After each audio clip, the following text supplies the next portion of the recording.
Well, thanks very much. And hi, everyone. It's really great to be here, and thank you for taking the time out of your days to come and listen to today's webinar.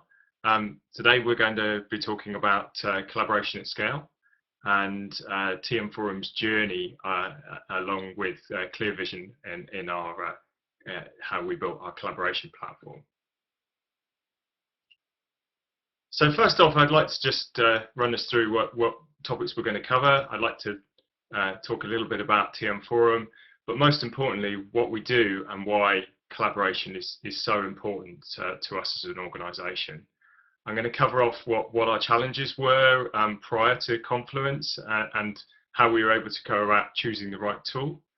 And also on top of that, look at how we went about implementing Confluence, how we customized it for our needs, and the process that we went through to ensure that our adoption and ongoing adoption is successful.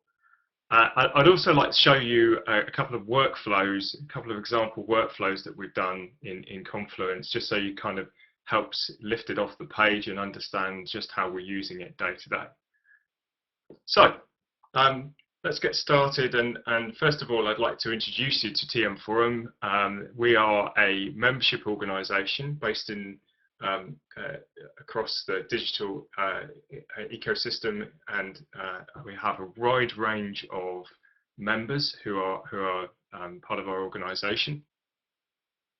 There are about 900 or so companies and about 90,000 or so, and every day that number increases. Member professionals who are part and parcel of our organisation. These include the world's largest and most innovative service providers, technology suppliers, consultants, systems integrators, and other brands that you may well recognise. So we provide a platform for our hundreds of global members across a range of industries. TM Forum enables its members to collaborate and partner to co-create, prototype, deliver and monetize innovative digital services for their customers.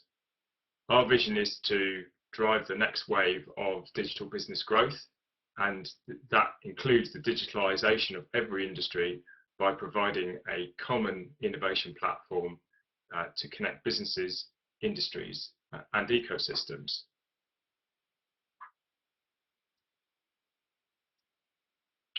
So how do we go about doing that?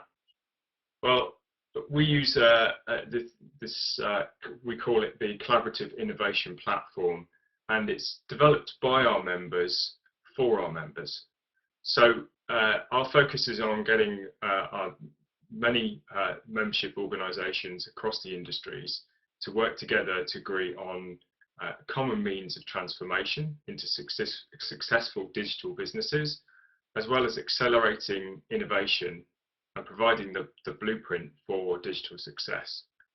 We understand the value of connecting the right people together to extract that value for all of our members. So on a practical level, what does that really mean? Well, what we do is we bring our members together to work collaboratively to solve the challenges and harness the opportunities that the need for digital transformation drives. The result is a suite of best practices and standards, toolkits, and APIs that allow our members to rapidly apply those things to their business. Going it alone and owning the whole stack is no longer a viable solution. And to really survive in the digital world, you need to work together and partner effectively with others. So our collaboration efforts offers our members several very key benefits. It enables innovation and transformation of their businesses. It allows them to optimize and automate their business operations, and importantly, it allows them to deliver business growth at scale and speed. So here's a few examples of the sorts of things that are generated by our members collaborating together that bring together this collaborative innovation platform For instance, we have a digital maturity model, we have toolkits and frameworks that allow business processes to be mapped out and optimized. We have reference architectures, we have rapid proof of concept projects that allow R&D to be accelerated very, very rapidly in a matter of months.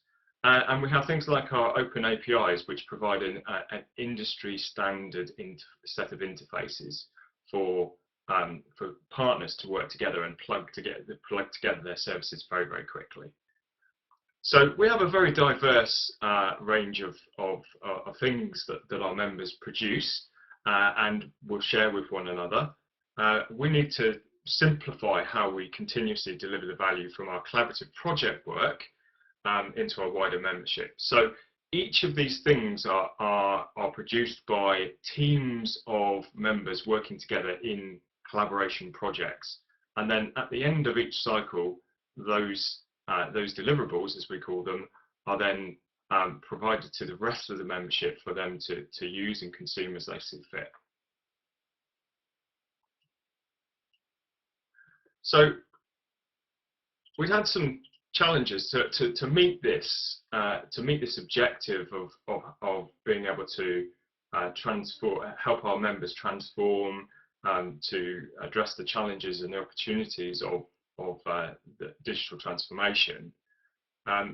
We had some challenges of our own, and the previous collaboration suite of tools that we were using brought a great number of challenges, to say the least. But here's a summary of some of the ones that really stood out. So at the time, our output was mainly document-based, so it's Word and PDF documents. That brought with it its own set of challenges. It meant that work was taking place on people's local machines. They were having to check documents out and check them back in. That didn't make for a very fluid or agile form of collaboration between members trying to work on these documents together. On top of that, publishing process. So at the end of each development cycle, publishing those documents to the rest of our membership was very complex, and it provided us with a great number of challenges trying to get that the value to the market. And that meant that we weren't particularly agile in doing so, and it certainly meant that we weren't doing it as frequently as we would have liked. So we wanted to be able to address the frequency, deliver value as soon as it became available to our members, rather than being beholden to the process and the complexity of it. On top of that, we have hundreds of global collaborators. So we have hundreds of member individuals in different companies around the world who are all trying to develop these important things together, and that's very challenging across time zones. You know, the golden couple of hours during the day when people's time zones overlap enough that mean that they can work together in real time, and the previous collaboration tooling that we had was very challenging to that. It made it quite complex. So we needed a tool that allowed us for agility, streamlined processes, some level of centralization, and also, most importantly, that critical real-time collaboration.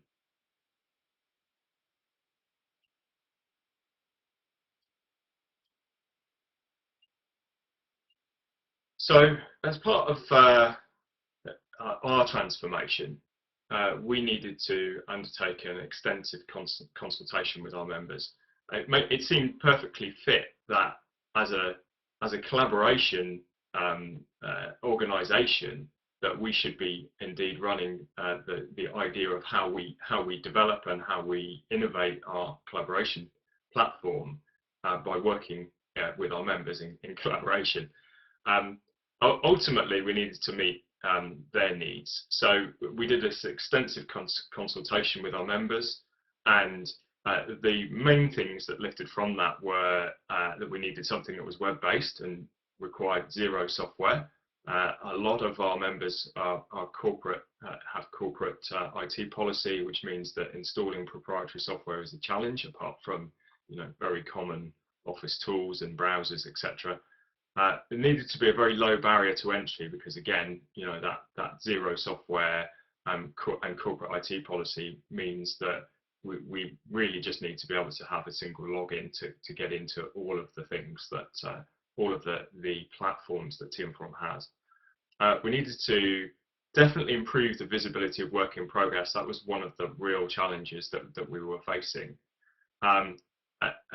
Give some assurance of security of access, because our project work is undertaken in a closed environment, and that utilizes intellectual property from our members, and that each of the members signs an agreement to ensure that that they agree to our policy, which means that they agree to share the output of our collaborative work with other members.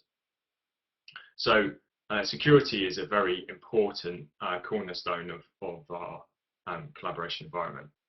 And finally, we wanted something that we could easily extend, not customize to the max, but something that just allowed us either an ecosystem or the ability to be able to extend it where there were particular features that were needed that were kind of unique to us, or we would like to extend it.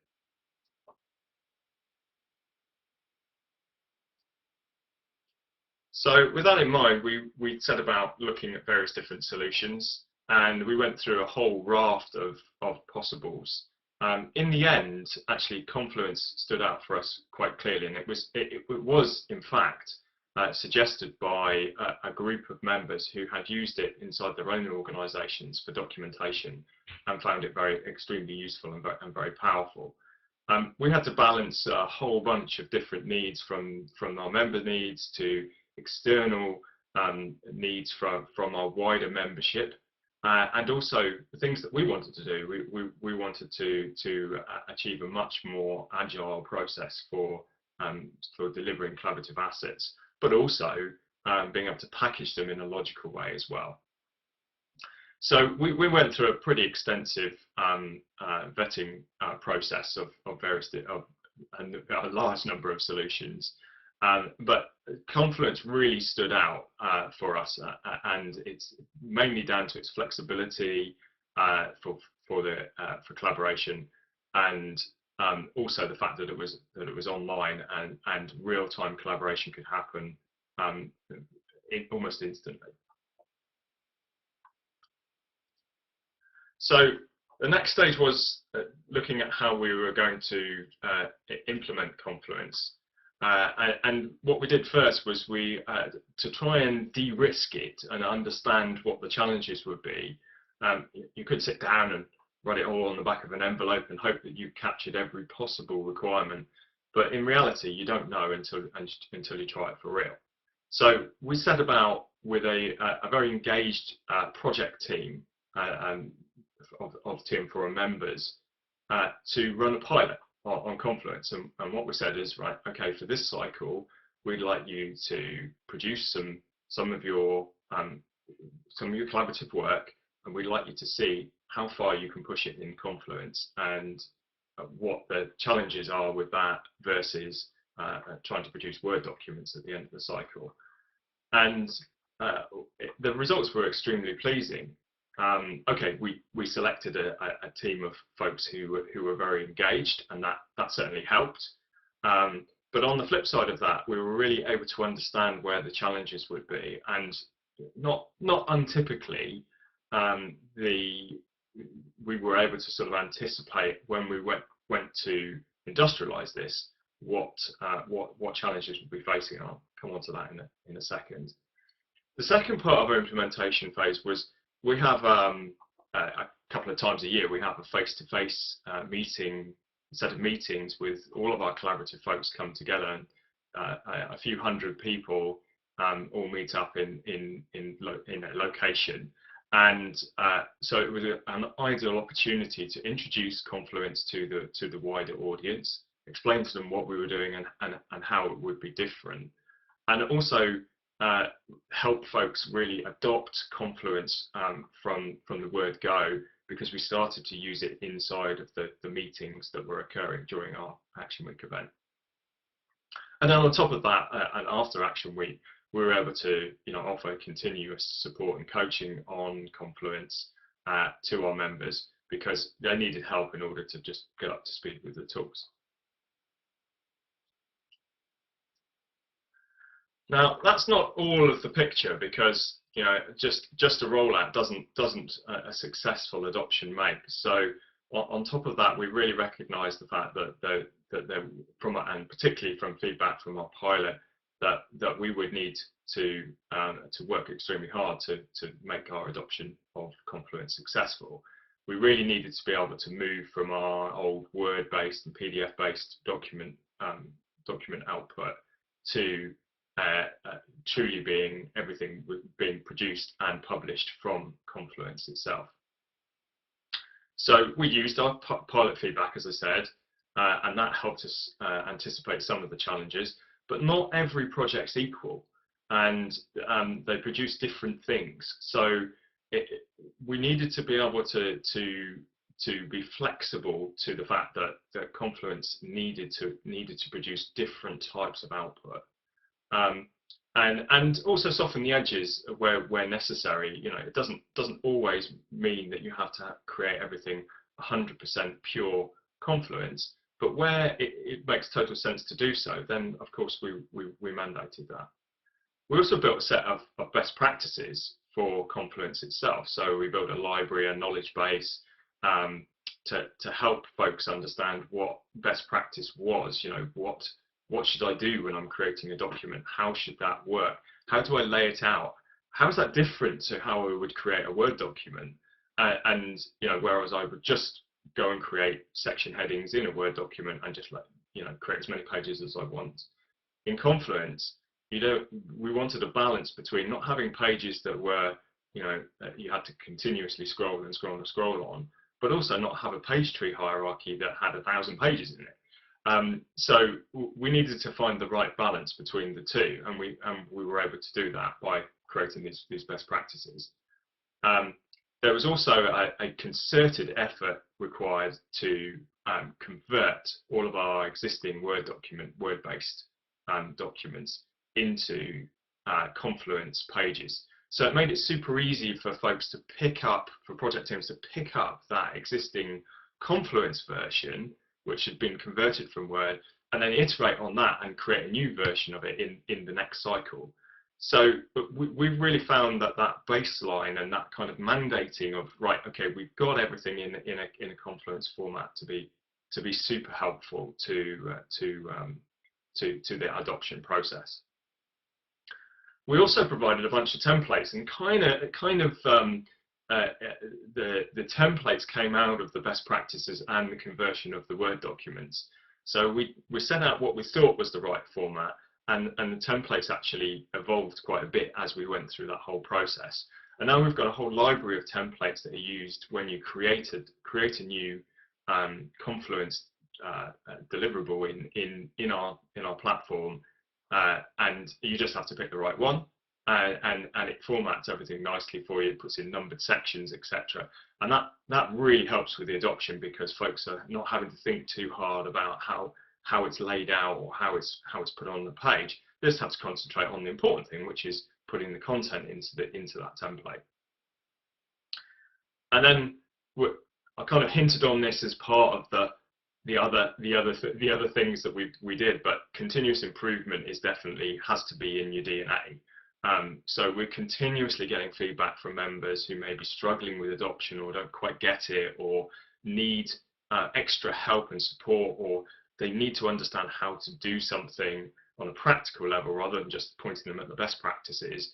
And we get that continuous feedback loop from that experience. So we have built the continuous improvement into our processes to ensure that we're continuously evolving. The templates never stay still, the best practices will move forward, and we're continuously learning and evolving from that.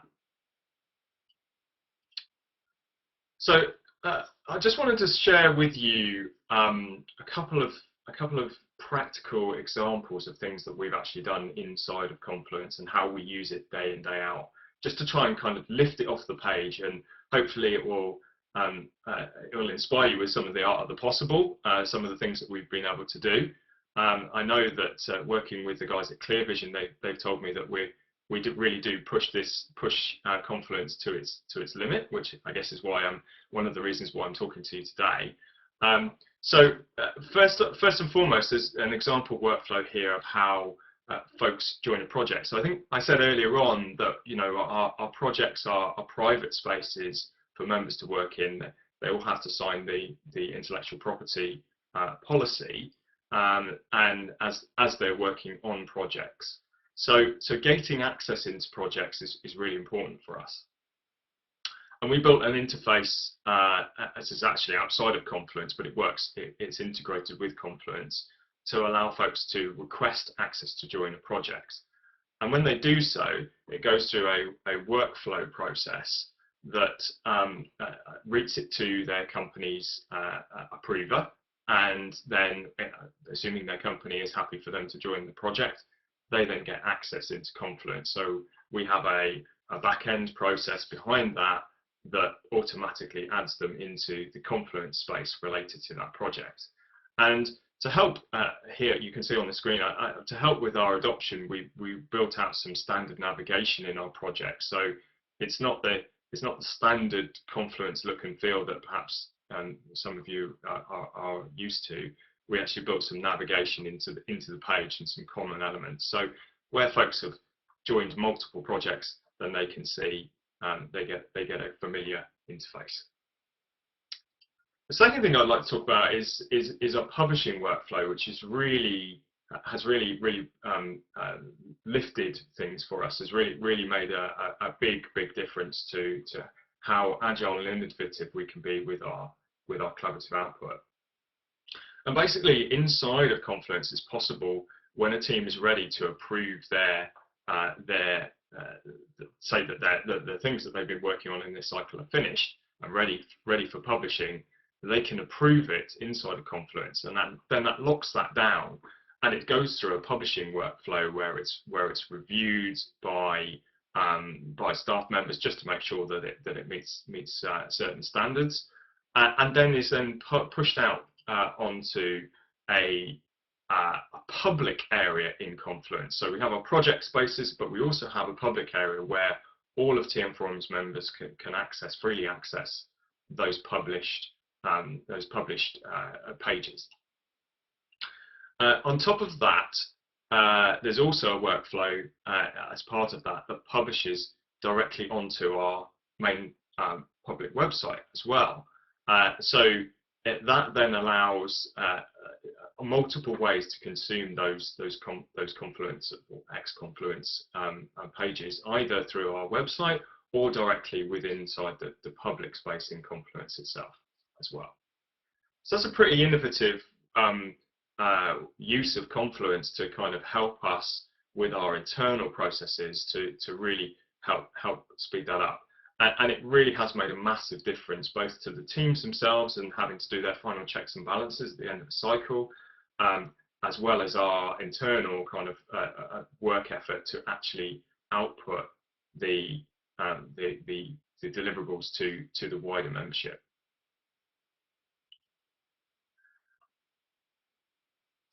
Okay, so as I mentioned, we've got that published to our website.